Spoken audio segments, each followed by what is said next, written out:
Maintenant, pour ce type de fonction, une fonction composée de deux parties, on a la partie polynomiale et la partie irrationnelle. Donc, c'est comme si on avait deux camarades qui se rendaient à un stade ou à un restaurant. L'un mange tout et l'autre ne mange pas tout. Donc, pour pouvoir manger ensemble, on se base sur les conditions de celui qui ne mange pas tout. Donc, on essaie d'éliminer ce qui lui ne mange pas. C'est la même chose ici. Elle prend tous les réels, sans exception, mais elle a d'exceptions.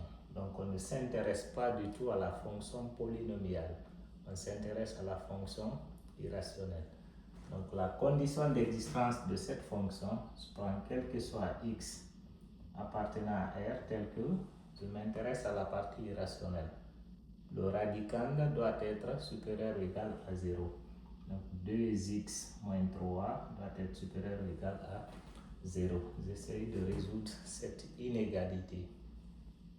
Donc vous aurez en ce moment 2x moins 3 supérieur ou égal à 0, ce qui veut dire que 2x est supérieur ou égal à 3.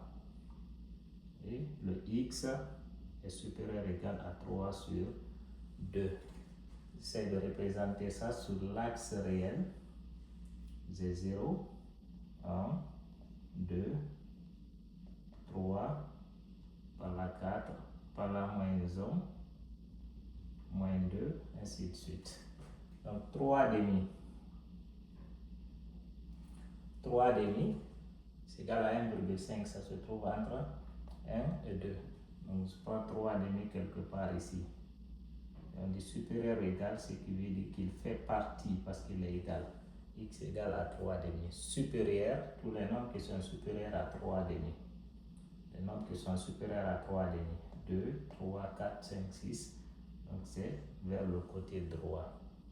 Et ça me donne mon intervalle. Il est fermé à 3 demi et ouvert à l'infini, plus infini toujours.